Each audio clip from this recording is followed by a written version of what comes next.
Welcome to another bonus segment of Get Geeky with Kiki. Today is a quick film review where I'm joined by my Mission Spooky hosts, Cord and JC, as we attempt to entertain you by tackling 3 different films in 30 minutes or less. Universal Monsters. Yes. I have The Mummy. Yes. Cord has Dracula. Yes. JC has The Wolfman. Yes. If we do it in the order in which they appeared, Dracula, The Mummy, and then Wolfman. Save the best for last, I see. Sure. Wolfman is my favorite. Oh! Little sound effect there for you guys. Sure. All right, regale us with Dracula 1931. I'm pulling out my clock, my watch. Okay, man. Hit us. Okay. Hold on. Bela Lugosi's dead. Undead, undead, undead. Now you can go. What? That's for my goth kids who love Bauhaus. They'll get it. Don't worry. That's not for you. There we go. Is this technically part of his 3 minutes? Yeah, I'm gonna say one sentence at the 2 minutes and 50-second mark. It was great. It was pretty good. No. I have a lot of sound effects. Okay. Dracula came out in 1931, starring Bela Lugosi as the infamous Dracula. I would say that this is probably my least favorite of the Universal monster movies. Not to say necessarily that it's bad. It doesn't appeal to me the same way that the other ones do, specifically the other 2 that are being reviewed by you guys. So the effects in this movie were obviously, by today's standards, very, very, very bad. But it was also 90 years ago that it was filmed. There were rubber bats on strings and cardboard cutouts and clearly painted screens. But if you remember that that's all they really had at the time, it actually ends up being, at least to me, pretty good effects-wise for the time.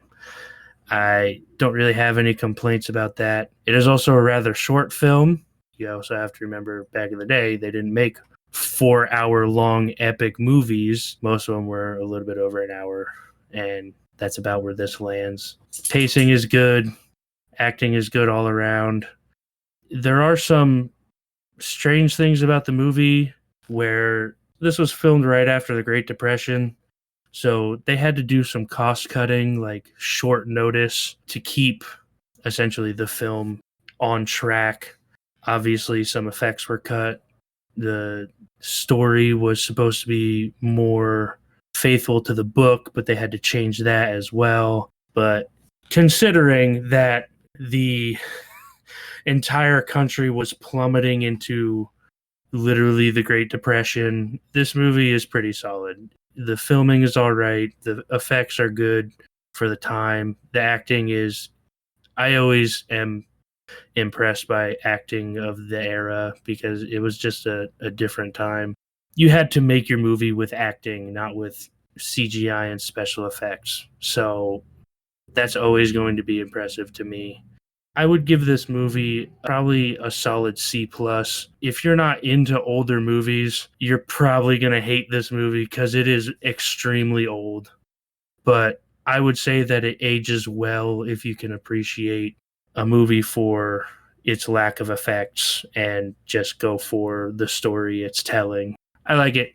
It's not my favorite movie from this era, but I do enjoy it a lot. Yeah, I remember it being, it's super campy, and you really have to be into these kind of movies to appreciate it, I guess would be the word, maybe. I feel like this is probably one of the harder of the older monster movies to get into, despite the fact that everybody talks about Dracula when Universal Monsters come up. It's either Frankenstein or Dracula, and those are, in my opinion, the 2 hardest movies to get into. I think that's just because they were filmed very early, and it shows. Frankenstein, we won't get into it because I'm not reviewing Frankenstein, but I could talk about it for a while.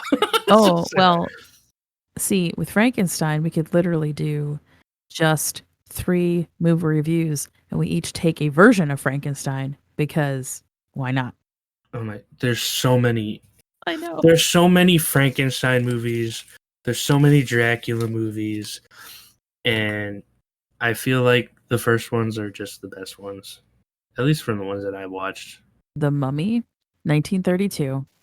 The second version of this film from 99 with Brendan Fraser is masterfully done. Oh yeah, I love that movie. Yeah, the first two movies in that series I think were obviously the best. Well, you don't like the Scorpion King? That's a separate movie, The Scorpion King, though. The I actual thought that's Scorpion like King movie. well, the third movie. The would third be- movie is the one where they go to China Is it? and they didn't even get. I thought. No, that's maybe the I'm second wrong. one. I thought. The second I movie is about the Scorpion King. Oh, is it? Yeah. Maybe, Because the Yep, third one, yep, they didn't yep. even have what's her name come back. Yep, you're right. Yep. I think of her name. And I covered that in our 1990s films. Actually, 1932 movie directed by Karl Freund. This guy is a German director who'd only been in this country for like 2 months before they handed him this film. Like, here, make The Mummy. You're gonna be great. Hold on, did you just say Karl Freund? Yeah. He was working on Dracula too. Yeah. Yep. Yeah, and you'll see a little bit of crossover with these movies too from different actors who maybe didn't have a larger part in one, but then had a larger part in another. Got Boris Karloff, of course, like classic. Zita Johann. Honestly, the guy who steals the show, as far as I'm concerned, is Bromwell Fletcher, who in the very first scene of the movie is the one where, and this gives you a little bit of the plot too. You've got this mummy who is found. It looks like he's been struggling in his wrappings, and there are curses on the inside of the sarcophagus. And Bromwell's playing this archaeologist, young archaeologist, I should say. And the older archaeologist is like, please don't read any of these scrolls. This guy's been cursed. We don't know what's going to happen. He's all like, whatever, I'm just going to read it. It turns out to be a scroll of Thoth, and he wakes up the mummy. Mummy comes to life, and Bromwell does a fantastic job of absolutely losing his shit in a fit of laughter as the mummy walks out into the world. And that's how you get Boris Karloff also playing, he calls himself Ardith Bey, who is the mummy looking for his lost love, Princess Anaxunamun. And a lot of that probably sounds familiar if you've watched the Brendan Fraser copy. They took almost everything from the original, which I love because Imhotep is a real person in Egyptian history. He is the architect and designer of the very first pyramid, the step pyramid at Saqqara. So I thought that was pretty neat. Ardith Bey is also an anagram for death by Ra, Ra being the Egyptian sun god. And in the later film with Brendan Fraser, they redo Ardith Bey. Oded Fehr plays him. So he's the leader of the Magi. So they still used a lot of what was important in the original 32 movie back into the 99 one, even the names. And the idea that Anaxunamun has been reincarnated. And in this movie, Zita Johann plays her.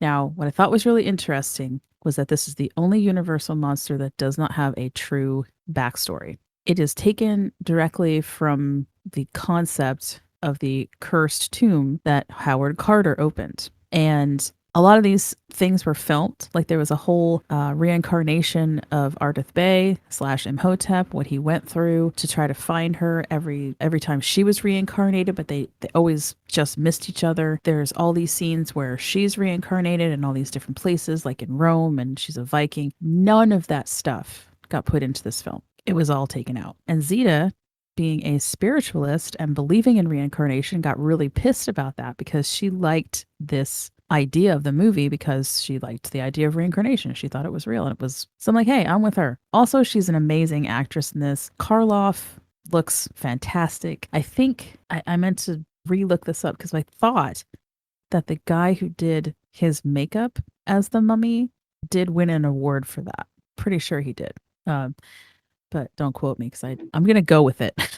I'm just going to go with it, okay? There's a line that Zita says to Imhotep / Ardith Bey when he's trying to convince her that she is this reincarnation of Anaxunamun, and she's having flashbacks, and she's like, I remember being at the palace. I remember you caring for me and all this. And she says that no man has suffered for a woman as you have suffered for me. And I always thought that was like so kind of sweet in a way because he got not necessarily embalmed, but he got mummified while he was still alive for his indiscretions with her in that lifetime. So, yeah, one of my all-time favorite horror movies. So I'm giving it an A, just a straight A. Hey. Go watch it. It is free to watch on Tubi right now. Don't bother with the what is it? Tom Cruise version of God.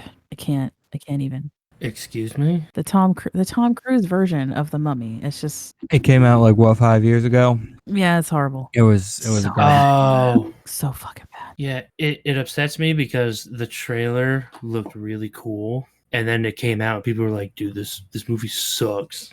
Oh, one little tiny piece of trivia I thought was really cool. This film's poster holds the record for the most money paid for a movie poster at auction at $453,000. Holy shnikes.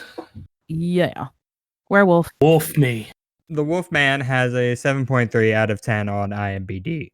So what the Wolfman is a werewolf story that gives history and lore to the werewolves. It's not the first werewolf story that actually goes to the Werewolf in London of 1935, if I'm correct, which I have not seen, but I've read about. My favorite little trivia of the Wolfman is even during World War II, they were like, hey, let's make a movie. I just feel like there were bigger things at play. But Is that really a part of trivia? yeah, it did happen during 1941 and World War II was happening. That is technically trivia, Cord. Okay, Thanks. sure. I wasn't a huge fan. It was kind of boring. What was cool was seeing the actor, I forget his name because I'm a piece of shit, Claude Rains. Claude Rains. Seeing him turn from human to werewolf, which by today's standards looked like garbage. You could see the edits and blah, blah, blah. I disagree. For 1941, it was really cool. I would say even for like some 1980s movies and some 1990s movies. As far as my opinion goes, the 1941 is one of the best because it's not riddled with these crazy CGI contortions or like rubber masks and stuff. It's just we're cutting to hairy legs. I love it because it's practical. I mean, it was very practical and it was good. Was I laughing for most of it? Maybe. Something that does stand up is acting all around. Everyone, in my opinion, did a great job. It was just good acting. And it was like Cord said in his review, it was a different type of acting. And you couldn't rely on special effects and stuff like that. So there's a badass cane in the movie with a silver wolf head, which alludes to the main character becoming a werewolf. Yeah, all in all, there's a bunch of sequels, there's a bunch of remakes. That's about it that I have. Was that 3 minutes? I wasn't timing myself this time. I really honestly haven't been timing myself. I've just been talking. Oh, okay, cool. I give the movie I'm going to say a B. I think people should definitely watch it, especially if you're a horror fan, because it is where most horror came from. It also introduced a lot of and referenced a lot of werewolf lore.